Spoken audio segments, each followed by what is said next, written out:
What's up, YouTube? This is part 4 or 5 or 3, one of those, of the Achilles Rupture non-op early weight bearing recovery process that I've been on since July 22nd. So I've been to the doctor twice since the initial rupture. Since the last video. I've been to the doctor twice since the last video. So the first time I went back, he told me everything looked good. I could go ahead and start doing the elliptical and also doing the bike. Okay. Because the one before that, I was out the boot. I was able to just walk around and get it right. So I progressed enough to where elliptical and the bike. So for about a month, I was doing that, progressing great. And about 2 weeks before the final visit I just had, I actually pushed it too much. And I was sore while doing the bike, but I found that the bike provided the greatest benefit as far as how I felt the next day and strength and things like that, as opposed to the elliptical. The elliptical did more of like stretching it out, I would say, than the bike does. The bike was more strength because I set the tension up pretty high and I would pedal, and it was good constant tension, but no real jerky movements that would, possibly re-injure the Achilles. So I was on the bike that day. I mean, I was sore a little bit before, but I had to stop a few times while I was on the bike because it was so sore. And there lies the key to this injury, is basically being in tune with your body. Listening to your body is most important. The doctor never prescribed physio for me. He talked about it, but never decided to send me, which I was cool with because I know my body better than they do. And a lot of times you can be in physio, they might push you farther than you feel like you can go. And ultimately it's really on you. And you're the only one that can feel your body. So with that said, I should have listened to my body a little bit better. And I ended up, the next day or a couple days after that, it was really sore, really hurting, big major limp back. It felt like I took a major step back. But I've had this happen 2 times before, what I call it pushed it too much. One time in the boot where I was walking around real aggressive and it was just, it got super sore in a certain spot. And then another time after that. So I kind of knew this is how the recovery goes. It's kind of, 5 steps forward, 6 back, and then 10 steps forward. Anyway, so it's, it's ups and downs for sure. So anyway, I got through that.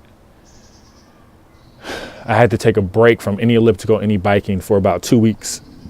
And that was actually incidentally right before the last doctor's appointment I just had. And I told him about it, and it's pretty much normal. You're gonna have times where it feels great one day, and then you're gonna have minor setbacks, and then it should get better overall. So the main thing when I heard it from the bike, I just wanted to make sure it was feeling better every day, and it was. And so eventually it got to the point where I am now. And it feels great. So after that doctor's appointment, my most recent one, I went back.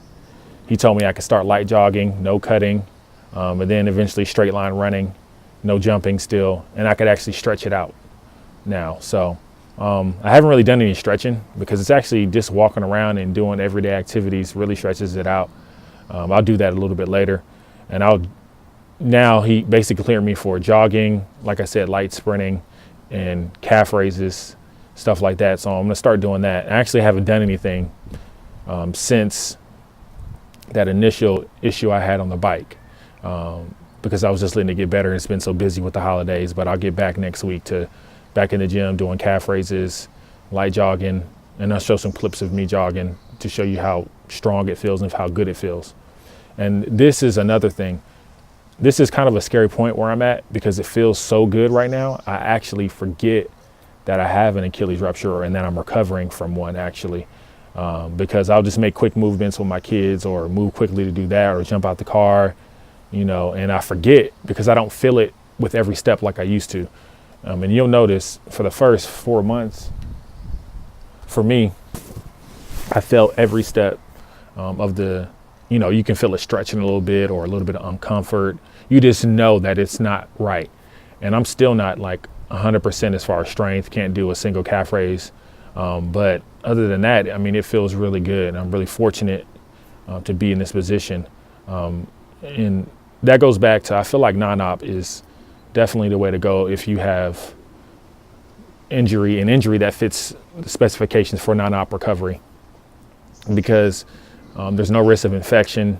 I'm on a board on Facebook for Achilles Rupture, and a lot of people do have complications or issues where they may have to go back for surgery, or believe it or not, there's a huge chance you're going to get not a huge chance, but there is a chance you can get infections because they use so many antibiotics in hospitals now.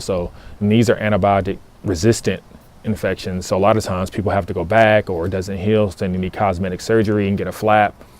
And that may be just a small percentage, but if I could eliminate that possibility, I would, and you can with non-op. So that's just, for me, another reason why I love the way I feel right now, and I love the choice that I made.